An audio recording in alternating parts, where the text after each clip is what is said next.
Boa noite a todos, sejam bem-vindos ao programa Ideias em Debate. Eu sou Ezequias Costa Filho, sou piauiense, sou engenheiro formado pela PUC do Rio de Janeiro, com mestrado também no Rio de Janeiro, sou empresário, sou consultor, sou ex-professor universitário e também sou ex-presidente da Associação Industrial do Piauí. Esse programa, ele não é um programa de entrevistas, ele é um programa, como o nome já bem diz, de debates. Então, nós estamos aqui com o objetivo de discutir o progresso do Piauí e uma melhora no ambiente de negócios. Nós queremos tratar com independência todas as questões do nosso Estado, mas sem qualquer viés político partidário. O nosso tema é o comércio do varejo e temos aqui duas pessoas muito especiais no nosso Estado como debatedores. O doutor Marcos Pinto, do Pintos Magazine, e o doutor Tertulino, que é presidente do Sindlojas. Então, hoje o PIB do Brasil de 2018, foi de 7 trilhões de reais. O PIB do Piauí ficou na faixa de 50 bilhões. Então, para você ter ideia, 7 trilhões do PIB do Brasil, o PIB do Piauí 50 bilhões. Isso significa que o nosso PIB é apenas 0,7% do PIB do Brasil, menos de 1%. Isso nos coloca, evidentemente, numa posição de um Estado muito pequeno. Curiosamente, ele tem aí o setor agropecuário, que é um setor muito falado, com menos de 10% de participação nesse PIB. A indústria na faixa de 12%, 12,5%, o comércio já maior, 14%. 14,5%. E por aí vai, vários outros setores, mas assim, o que chama a atenção é que o maior setor do Piauí é o governo, que tem mais de 30%. O comércio do Piauí, hoje, por dados que nós levantamos, ele fatura da faixa de 440 bilhões de reais, emprega 110 mil pessoas e tem na faixa de 20 mil estabelecimentos. Dentro da economia do Piauí, o setor mais importante é o comércio e que tem uma relevância muito grande no emprego. E como está o comércio agora? 2019 foi um ano bom para o comércio do Piauí, quase todos os segmentos do comércio tiveram crescimento. Já 2020, Marcos, aqui mostra alguns números que me chamaram a atenção. O comércio do varejo simples, o varejo mais picado, teve ainda um aumento de 1,2%. O que eles chamam de varejo ampliado, que soma a esse varejo simples, as lojas de departamento, os shoppings, etc., já teve uma queda de mais de 1%, de 1,5%, já em 2020. E o comércio de veículos, esse caiu 14%. Então, apesar da gente ouvir aqui e ali algumas informações que o veículo está vendendo bem e tal, as estatísticas questionam esse número. E o grande, realmente, vencedor nessa corrida foi o comércio de material de construção, que todos que estamos no setor sabemos que está embalado. Então, mesmo com a pandemia, como já houve algum movimento, mesmo em 2020, quando foi liberada a construção civil, aqui no Piauí o comércio da construção civil cresceu 10%. É um número alvissareiro, considerando que no ano anterior ele cresceu 22%. Excelente. Né? Então, ele já é excelente. Né? Nós estamos aqui com nossos debatedores e eu gostaria de iniciar perguntando ao Marcos sobre essa situação dos centros de distribuição. Vários estados, a gente sabe que Pernambuco foi um deles, grandes empresas criaram CD, centro de distribuição, e com uma série de vantagens fiscais. E esses centros de distribuição passaram a agredir, não sei se é essa a expressão correta, a economia de alguns estados que não faziam parte disso. E o estado do Piauí parece, você vai me corrigir se eu estiver equivocado, na época foi muito resistente à chegada desses centros, não sei se propriamente, acho que a ideia era proteger o comércio local, e houve, inclusive, empresários daqui que saíram de Teresina e colocaram CDs fora. A gente sabe dessa situação. Então, assim, eu queria pedir que você desse uma explicada melhor para a gente desses CDs, o porquê deles e qual foi o efeito que eles tiveram aqui para o nosso comércio. Primeiro, boa noite a todos. Em relação a esse tema especificamente, Ezequias, a gente tem, na verdade, eu até vou fazer vendo de um ângulo maior, né? Perfeito. A gente tem, na verdade, um país com um sistema tributário extremamente complexo, né? Extremamente custoso para as empresas e para o próprio Estado, né? Porque, na verdade, a gente tem uma elite do funcionalismo alocada nesse controle, e quando eu falo elite, não é elite no sentido da preparação. Nós temos pessoas com preparo intelectual, né, com muita formação, para administrar esse sistema tributário que é extremamente complexo, né? Então, assim, essa inteligência poderia estar focada para a gestão pública que favorecesse o nosso desenvolvimento, né? Se a gente tivesse um sistema tributário menos complexo. E, embora acho que há um consenso desse diagnóstico, há uma certa lentidão, a coisa da guerra fiscal, né? O impasse entre os estados de construir um consenso. E quando acontece um consenso, vem o judiciário, no caso o STF, né? Assim, por exemplo, a coisa do ICMS interestadual para as pessoas físicas. O meu amigo Tertulino é mestre em contabilidade, sabe bem aí como essa coisa funciona, né? Então, assim, quando uma pessoa física comprava um produto que custava R$100 faturado do Rio de Janeiro para cá, os 17% ou 18% de ICMS ficavam todos no Rio de Janeiro. Depois houve uma legislação que fracionou, né, gradualmente para que parte desse imposto viesse para o estado de destino, o que é absolutamente justo, já que a gente já é prejudicado por não ter a produção, se não tiver arrecadação em cima do consumo, pior ainda. Com certeza. Então, assim, houve acho que até São Paulo tem um mérito, que eu acho que era um grande dificultador nesse xadrez, mas concordou, né? E assim houve uma unanimidade no Confaz e passou a fazer essa tributação. Esse processo de transferência para os estados de destino levou 5 anos.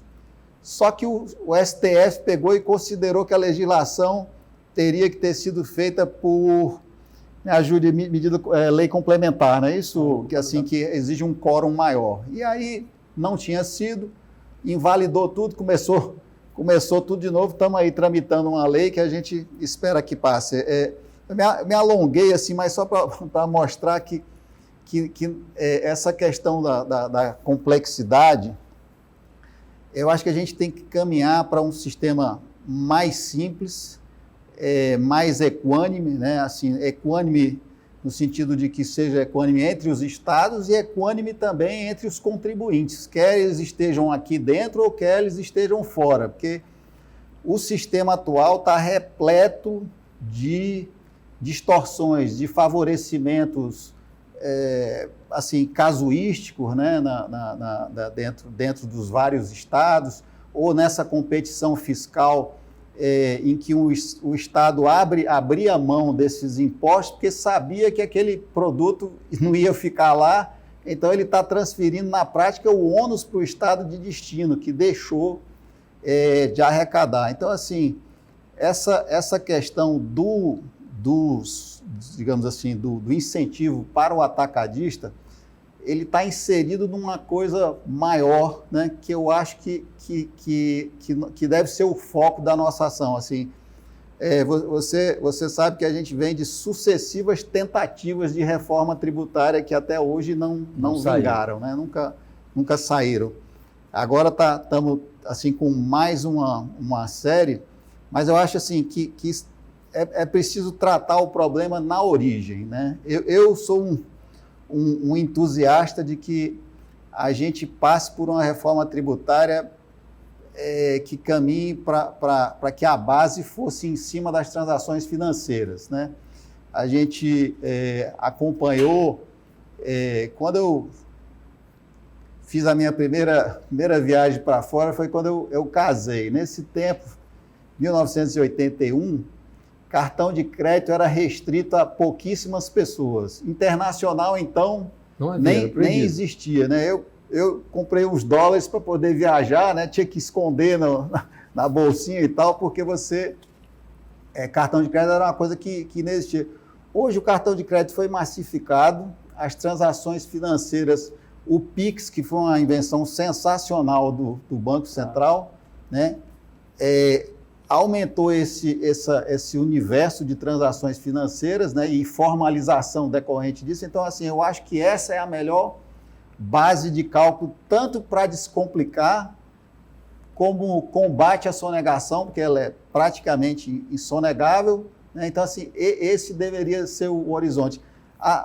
Especificamente, como eu disse, a coisa do atacado, ela faz... um grãozinho de areia numa grande confusão. Nesse mundo todo, essa confusão que nós vivemos aí, tributária. De que maneira isso afetou o comércio daqui, o Tertulino? Essa questão, por exemplo, da colocação dos CDs, ou mesmo essa questão tributária toda? Somente o comércio mais, vamos dizer assim, miúdo. Bom, boa noite a todos. Boa noite. Na realidade, ele teve uma afetação muito grande, né? Por exemplo, você tinha um CD que ele fica num determinado estado e ele tem um incentivo fiscal. Vamos supor que ele pague lá o equivalente a 2% em cima do faturamento dele de tributos lá. Quando ele transfere para cá, mesmo vamos supor que ele seja em qualquer estado do Nordeste, né?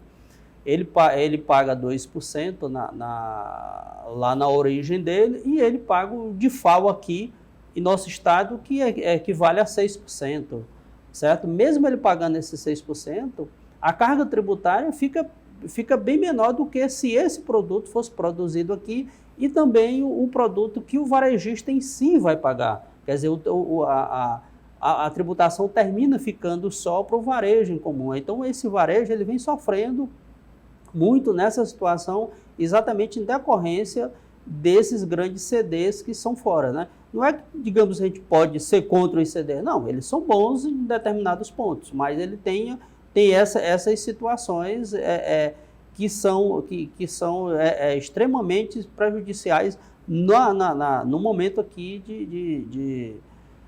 principalmente de controle da parte tributária que os estados vêm fazendo. Por exemplo, se você tem um CD aqui, você instala um CD aqui e instala uma filial, a matriz está no outro estado.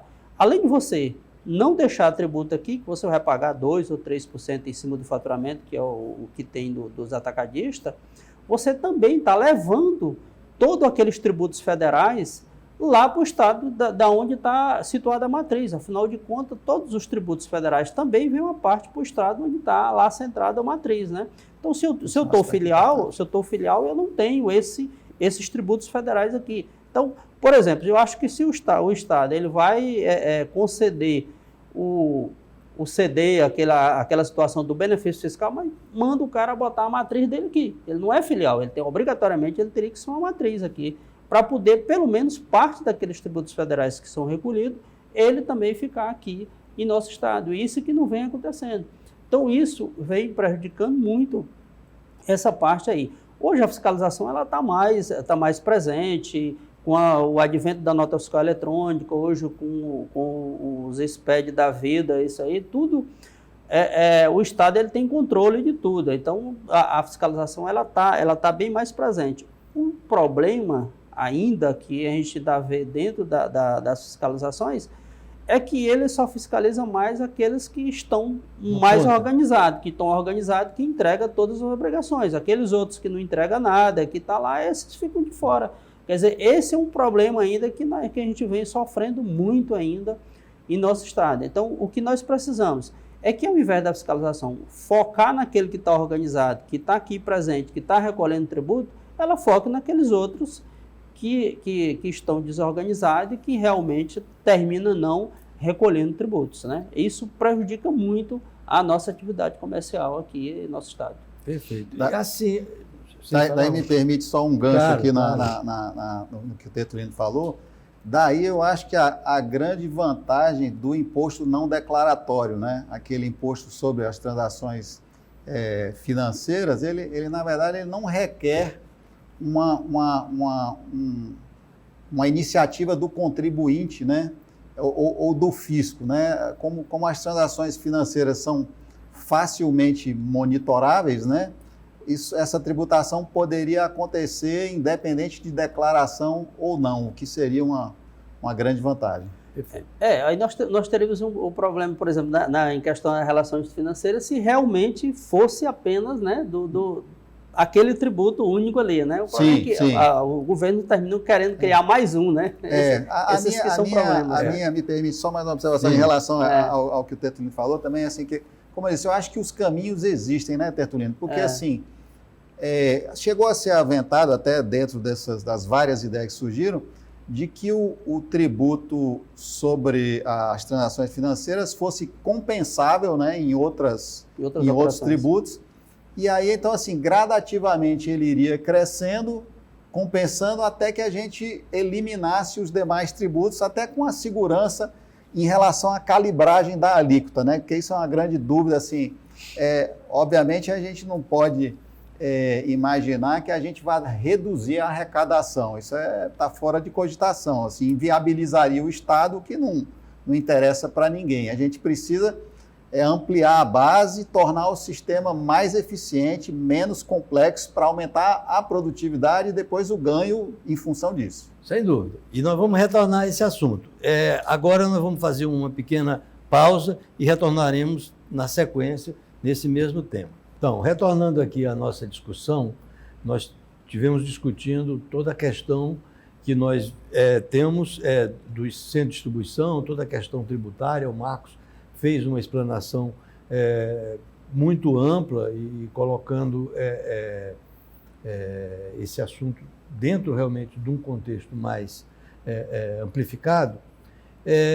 E eu volto a uma questão que é a questão da gestão pública, né?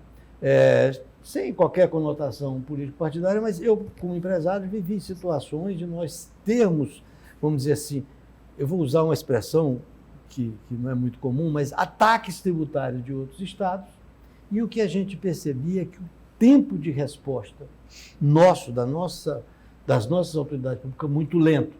Parece que eles só trabalham dentro da cartilha, e que quando acontece alguma coisa diferente, eles demoram. No caso situação que eu vivenciei era uma indústria de babaçu, que ela comprava 90% do babaçu do Brasil, que é produzido no Brasil, ele vem do Maranhão.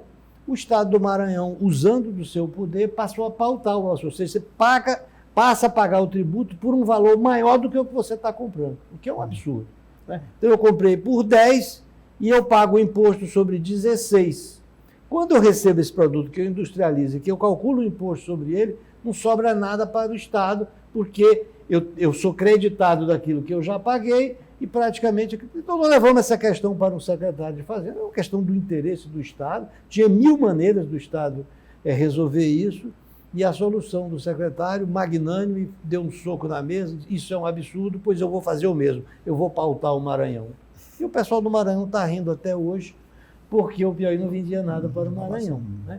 Então, assim, nesse contexto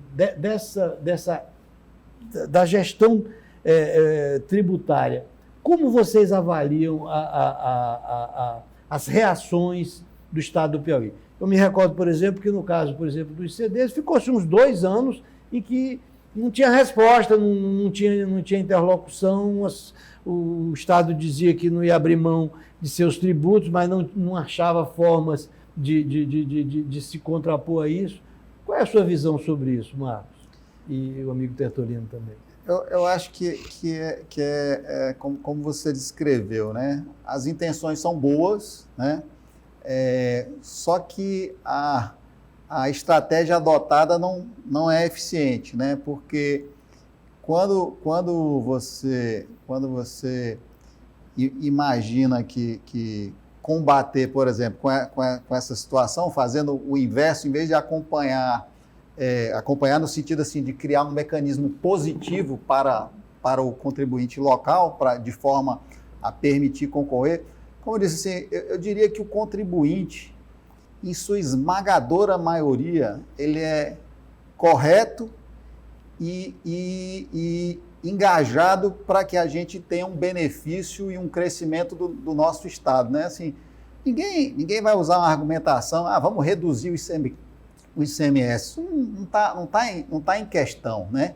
Assim, eu acho que uma vez a gente foi convidado para uma reunião, até achei muito interessante, citei isso já em várias oportunidades, em que o secretário solicitou que o foco, na verdade, era de melhorar processos burocráticos, e foi até uma época que foi bem produtiva, né? Então, eu diria que a gente tem duas vertentes necessárias, uma em relação a tentar aprimorar processos burocráticos, né? Simplificar, tornar o sistema mais fácil, né, e tal, e outra de permitir um equilíbrio concorrencial, né, que a gente tenha, em especial, a gente tem, assim, não adianta tapar o sol com a peneira, nós somos piauienses, e os que não são, adotaram essa terra, né, como sua, estão aqui fazendo todo o esforço para que o nosso Piauí cresça. Mas, como a estatística que você disse no começo, nós estamos com 0,7 do PIB, enquanto a nossa população é 1,5, pelo menos, né, da população brasileira. Então, nós estamos com um déficit muito grande em relação a isso. Então, a gente precisa trabalhar nessa vertente de um equilíbrio concorrencial, tanto internamente quanto externamente, para que a gente tenha um equilíbrio e fomente. Então, assim, essa ideia de que a estratégia adotada, por exemplo, a intenção pode ter sido boa, mas o efeito é nulo. Então, assim, é isso que a gente precisa melhorar. Eu acho que, modéstia à parte, o empresariado tem a capacidade de colaborar com propostas para aprimorar o sistema, e tem a boa fé, isso eu garanto também. Então, assim, precisa ter essa abertura e essa interação para a gente. A interação até existe, só que na prática as medidas não são adotadas. Somos sempre recebidos com muita cortesia, somos ouvidos e tal, mas na prática eu diria que nas várias instâncias do poder público ainda há uma dificuldade em que a gente aprimore os sistemas. Somos ouvidos, mas não somos escutados. Isso. Ou vice-versa. Isso. O que você acha disso, Natalino? Bom, nós temos aí essa situação desses problemas todos aí, né? Como o Marco falou, a gente, quando vai procurar os órgãos do Estado, né? Seja fazenda ou mesmo de governo em si, ele não recebe muito bem, né? No entanto, a resposta realmente deixa muito a desejar, né? Muito embora a gente já tenha dado várias sugestões, mas algumas foram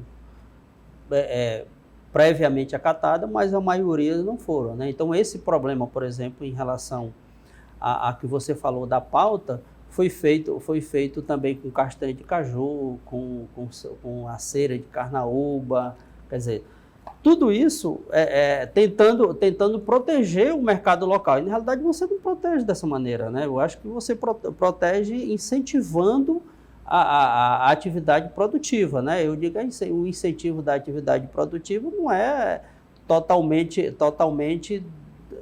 deixando aquele setor A ou B de pagar tributos, mas incentivando que ele possa ter condições de estar aí pagando os tributos que realmente são devidas, né? É como na atividade comercial, o que a gente espera é que todos possam pagar aqueles tributos que são devidos naquela atividade. Por exemplo, nós precisamos hoje ter um acompanhamento aí, a gente já faz aí esse tipo de acompanhamento em relação a vários segmentos econômicos, né? Muitas pessoas terminam fatiando as empresas em vários pedaços para poder ter uma carga tributária menor, e às vezes aquilo não é nem o ideal. Ele termina tendo uma carga tributária maior com esse fatiamento, os custos dele terminam sendo maior, Mas por que ele fez aquilo dali? Exatamente por falta de um próprio incentivo da parte governamental de orientação, né? De orientação, olha, o caminho a seguir é esse aqui, você deve estar trilhando, né, nessa conjuntura aqui, nesse caminho, para poder você chegar aos seus objetivos. Então, eu acho que a gente tem que trabalhar por aí, tem que ter esse incentivo. Eu acho que os próprios órgãos governamentais, eles têm que ouvir e acreditar e atender um pouco mais das nossas sugestões. Uma outra questão do nosso comércio, desculpa eu ter te interrompido, porque tem muito a ver com o que a gente também está falando, que são questões bastante que nós estamos discutindo aqui, questões que são muito complexas. Hoje a questão tributária do Brasil, qualquer análise sobre a questão tributária do Brasil é tese de doutorado, porque é muito complexa, é difícil. Né? E nós temos toda uma questão aqui do Piauí, pelo fato de nós estarmos lá, que é uma questão genérica, que é a questão da tecnologia. Nossa tecnologia, principalmente no que diz respeito no comércio, tecnologia de gestão. Não é tecnologia de informação essa dos computadores, do sistema, mas assim, tudo. Nós precisamos de conhecimento para lidar com essas questões tributárias complexíssimas. Nem sempre o gestor do negócio é o cara que tem aquele conhecimento. Precisamos de tecnologias cada vez mais sofisticadas de gestão de pessoal, de vendas, de controle de estoque, etc. Então, tem grupos grandes, como o Pintos, que já detêm esse conhecimento. Em geral, como você situa que está... Nós temos empresas de consultoria suficientemente capazes no Piauí para transferir conhecimento para as unidades de comércio. Como é que é isso? A gente sabe que o Cindy Lojas dá um pouco de suporte, a gente sabe que o Sebrae dá, mas assim, como que você vê se existe um mercado privado de consultoria, de repositário de conhecimento que seja capaz de transferir para as empresas de comércio? Tem, nós temos um mercado, nós temos muitos consultores bons aqui em nosso estado, pessoas que têm muitos conhecimentos. O que falta? Na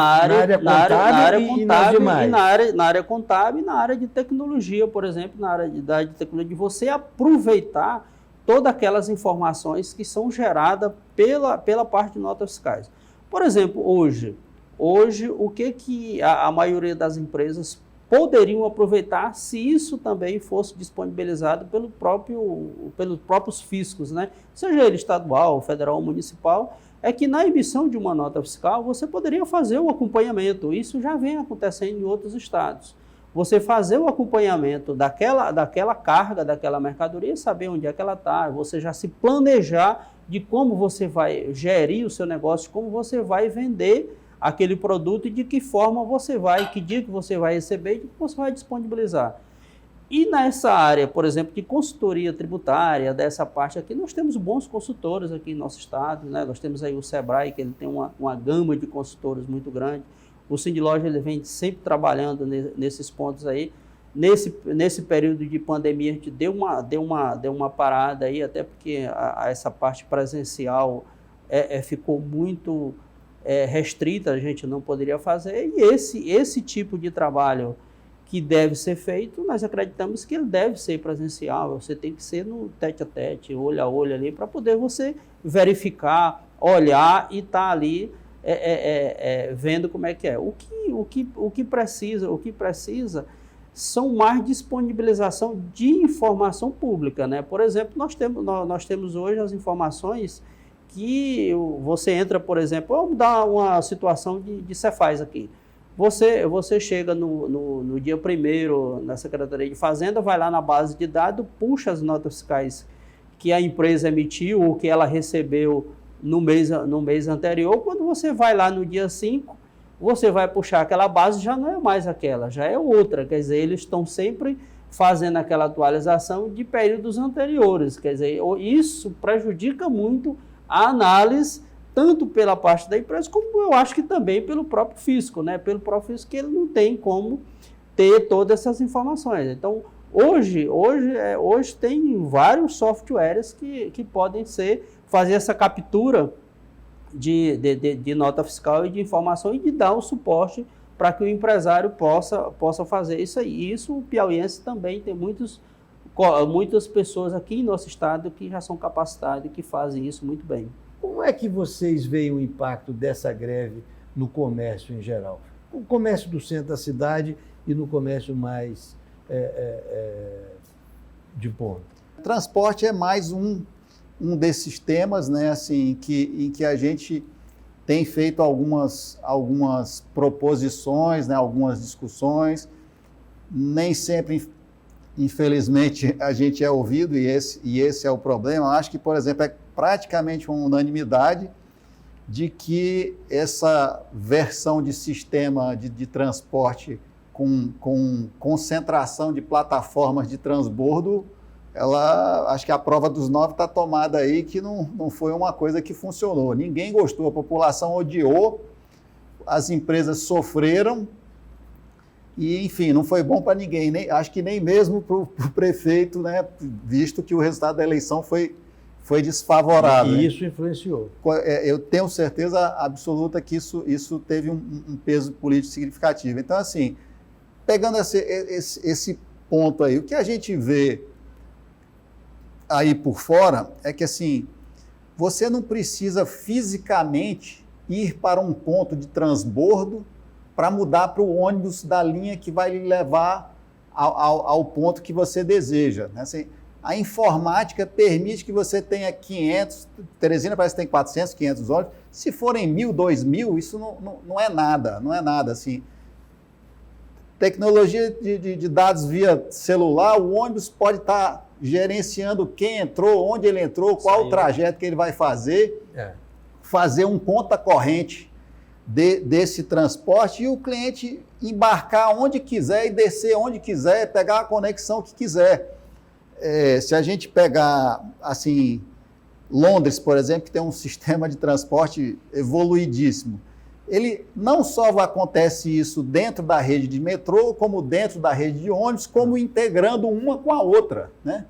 Então, assim, era o caminho natural. Precisaria modernizar isso, né? Exato, que é a coisa da gestão. Então, assim, certamente, se houvesse uma interação maior, se nós tivéssemos sido ouvidos, se os empresários dos ônibus tivessem sido ouvidos, se os usuários tivessem sido ouvidos, nós podíamos ter construído uma solução melhor. As intenções, como eu disse, assim, eu acho que a gente precisa cultivar um debate construtivo, né? Mas você tocou num ponto fundamental. Nós vamos dar um pequeno intervalo agora e vamos retomar exatamente desse ponto aí. As organizações empresariais, isso poderia dinamizar o crescimento e a solução de muitos problemas do nosso Estado. Então vamos dar um breve intervalo e retornaremos em seguida.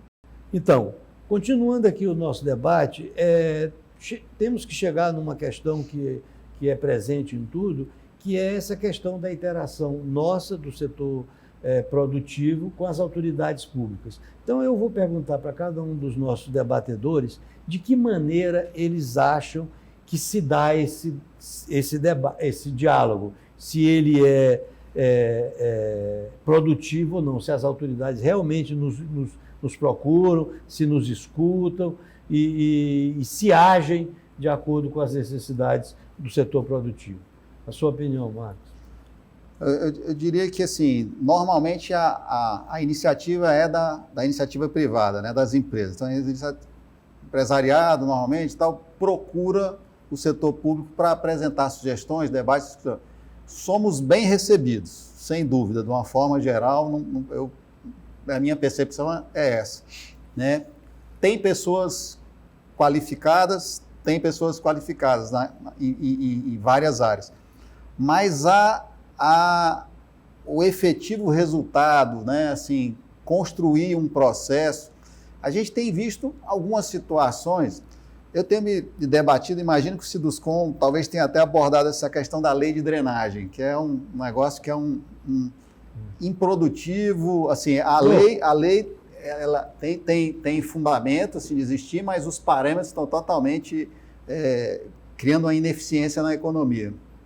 Então, assim, a gente precisa que a gente seja mais eficiente na melhoria desses processos. Vamos pegar, por exemplo, estamos nos debatendo com essa coisa da lei da drenagem aí, já faz no mínimo 1 ano, 2 anos, todo mundo sofrendo e tal, não conseguimos até hoje resolver uma coisa para frente. Quanto tempo levou para fazer a reforma da Previdência? É um dos maiores problemas, né, da nação. Estava cavando um buraco insustentável. Né? E quando colocaram as pessoas certas, a reforma da Previdência foi feita, acho que em menos de 1 ano, é isso, Tetrino? Menos de 1 ano, foi rápido. Tá certo? Foi relativamente rápido. A reforma trabalhista no governo Temer, até para não ficar cingido a um governo A ou B ou C, foi extremamente bem concebida. Escolheram as pessoas certas, né? Em 3 meses se materializou grandes avanços na legislação trabalhista no sentido de otimizar os processos, né? Otimizar a eficiência do conjunto todo, com benefícios para ambas as partes. Né? Então, assim, não houve redução de direitos, né? Não houve criação de obrigações absurdas, mas houve aumento da eficiência. Então, pegando esses dois como exemplo, é isso que a gente precisa, de efetividade, que a coisa seja resolvida por quem entende de uma forma produtiva. E que haja vontade de mudar, né? Isso. O que você acha disso?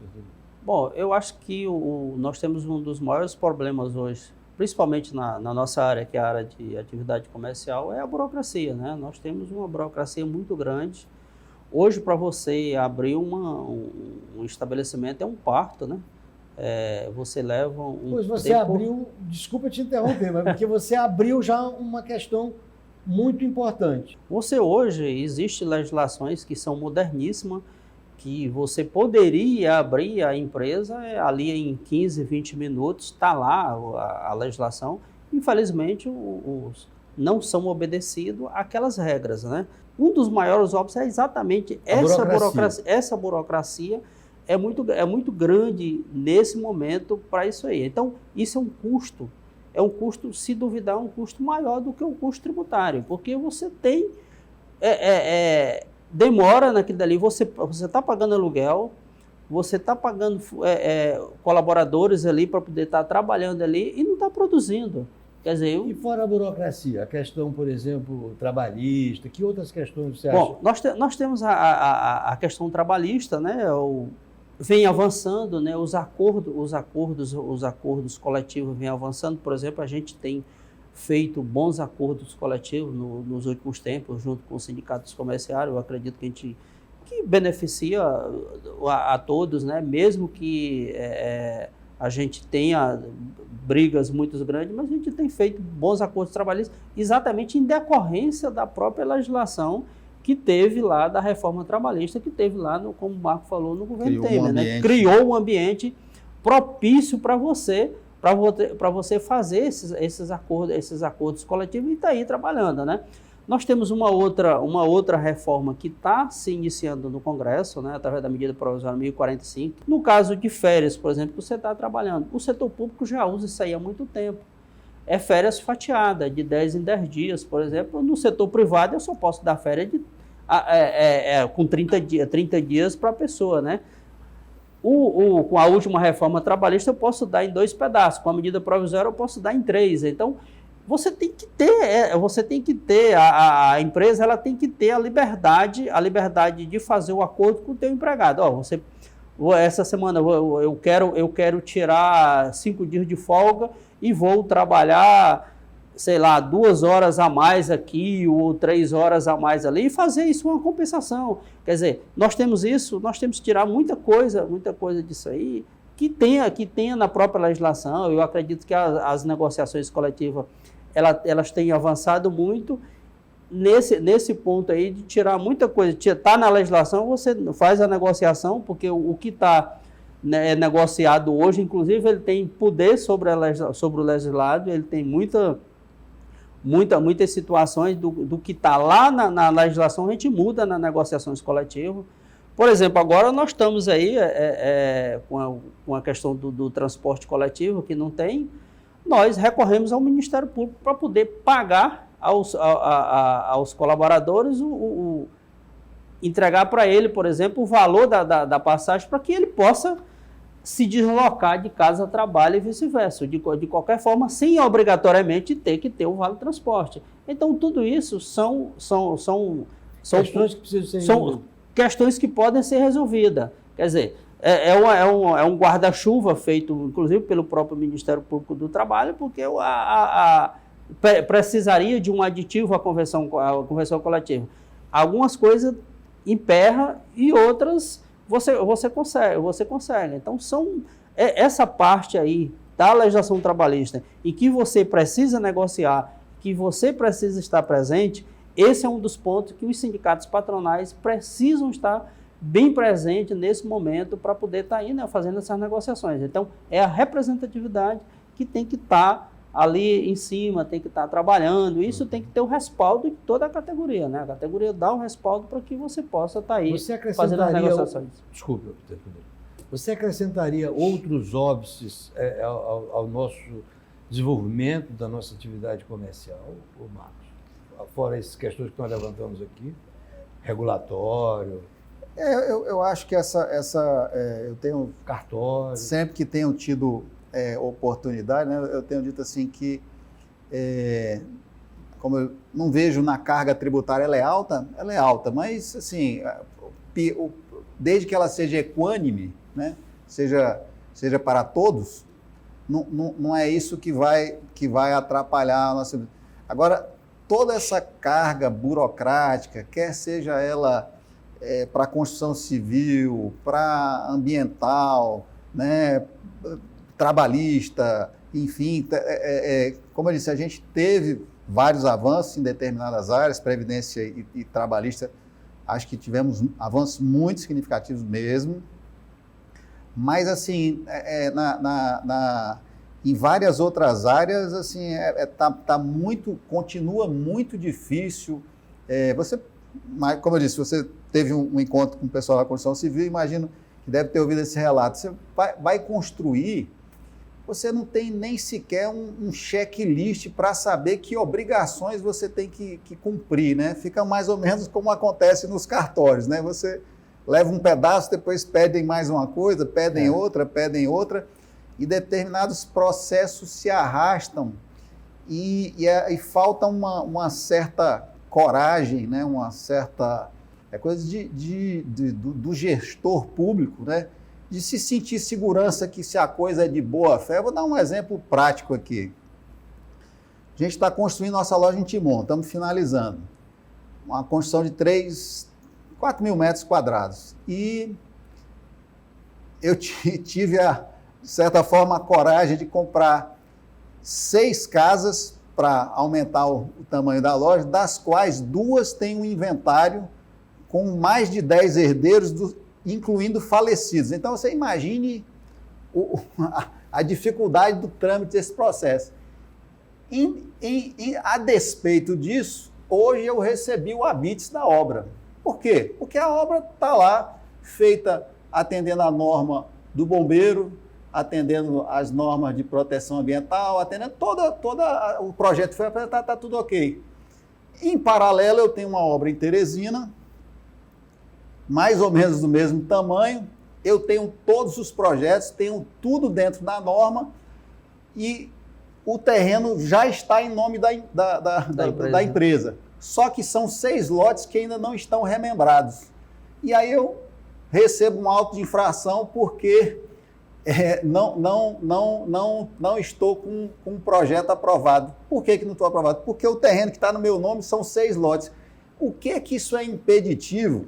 Eu não quero aqui discutir causas pessoais, né? Assim, eu quero que se entenda como um exemplo e assim, cada um de nós empresários pode citar dezenas de situações que a gente, e o Tertolino é testemunha disso, em muitas situações nossos colegas associados têm levado discussões sobre a seguinte argumentação: nós não queremos resolver o caso do João ou da Maria, nós queremos aperfeiçoar a regra para permitir um desempenho do conjunto melhor. Né?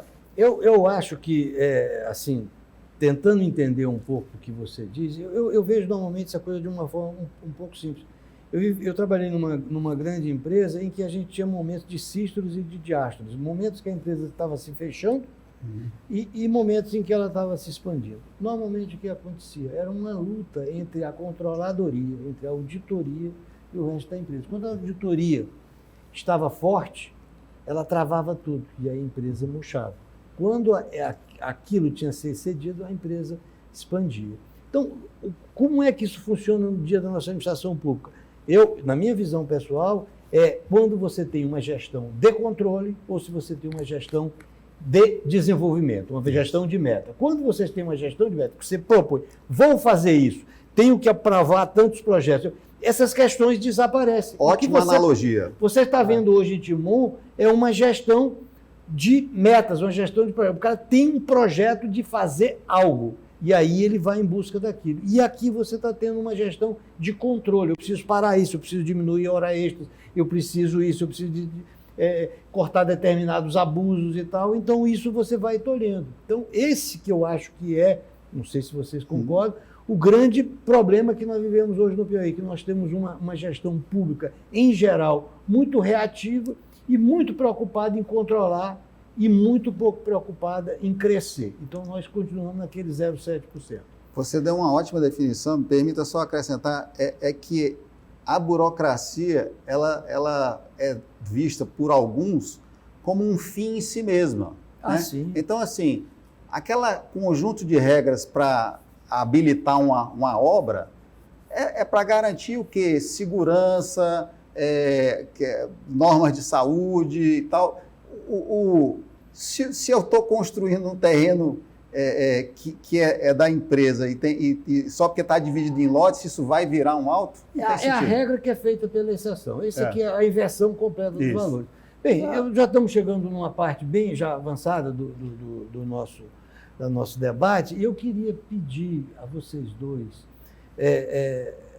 que fizesse uma síntese do que considera que são os grandes desafios para o comércio no nosso Estado e fizesse suas considerações finais.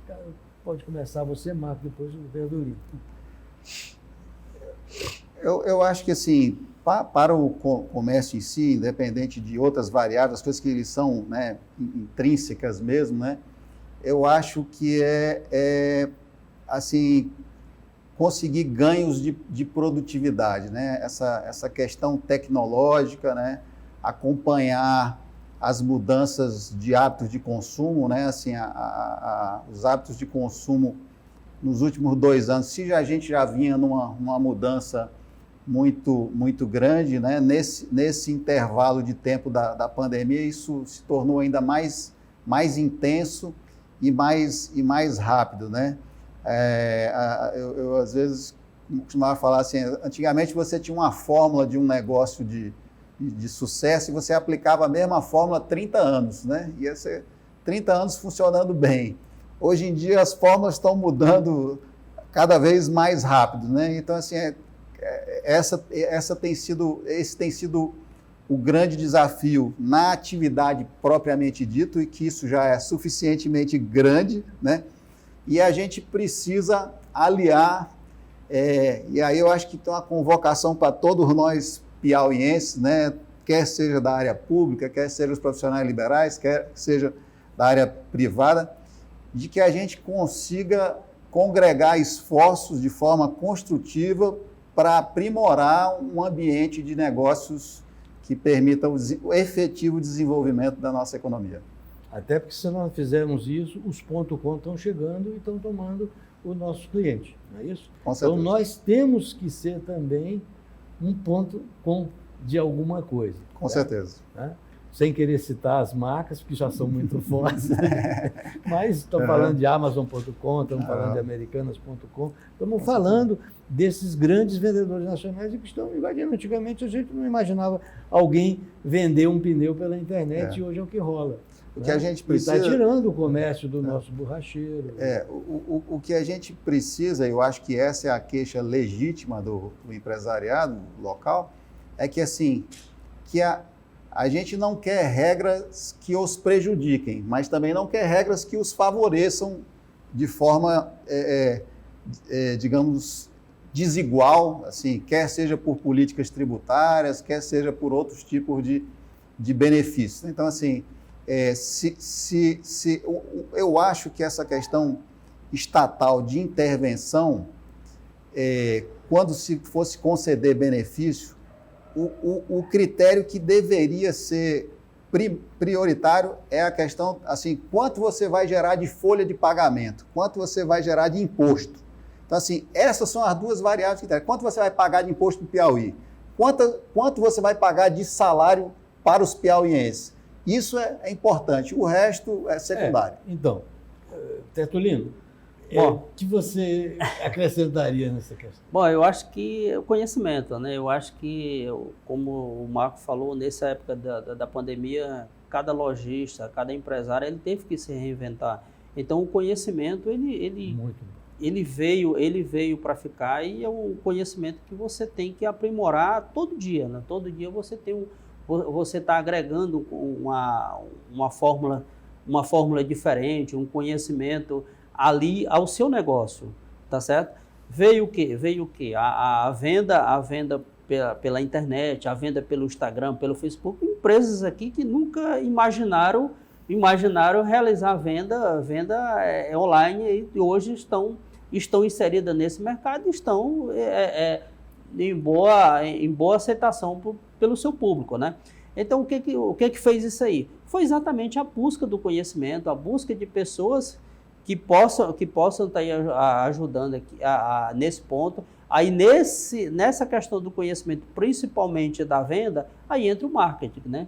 Que o marketing, nesse ponto aí, ele é bem essencial para que você possa estar trabalhando, né? Quer dizer, esse profissional é o cara que vai lhe colocar no mercado, não no mercado local, mas no mercado mundial, né? Aquilo que você precisa estar inserido hoje. Hoje você não precisa estar olhando só para o mercado local, você tem que estar olhando para o mercado como um todo, vendo as novidades, do que acontece, por exemplo, lá nos Estados Unidos, do que está acontecendo lá, você tem que aprimorar aqui, e para isso você tem que estudar, né?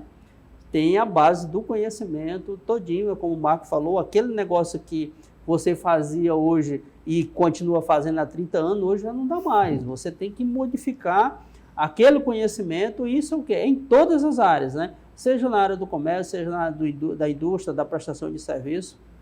Esse é o ponto principal, é a área do conhecimento que a gente deve sempre aprimorar nesse momento. Acho que nós estamos fechando de uma forma, com essas duas colocações do Marcos e do Tertulino, de uma forma brilhante. O comércio, digamos que está desafiado. Nós temos um desafio grande pela frente e precisamos que as autoridades reajam de uma forma rápida, removendo esses óbitos que nós temos, e nós também temos que fazer o nosso dever. Eu vi isso da parte de vocês. Nós temos que nos modernizar. Nós temos que agir de uma forma rápida, não só para acessar o cliente, mas para distribuir, para entregar e para fazer de uma forma eficiente. Isso requer conhecimento e isso requer vontade. Então, é esse grande desafio que o nosso comércio tem e que o nosso Estado como um todo, em todos os outros setores, tem. Nós estamos num momento de grandes transformações no mundo empresarial, no mundo dos negócios, no mundo dos governos, e nós temos que fazer o nosso dever. Não podemos só esperar que as autoridades façam. Nós temos também esse nosso desafio. Vocês concordam? Plenamente. Então, eu quero agradecer muito a vocês pelas palavras brilhantes com que vocês nos trouxeram aqui, nos ajudando a clarear esse mundo que nós vivemos desse ambiente empresarial no nosso Estado. Uma boa noite a todos. E muito obrigado. Boa noite, obrigado. Boa noite, obrigado.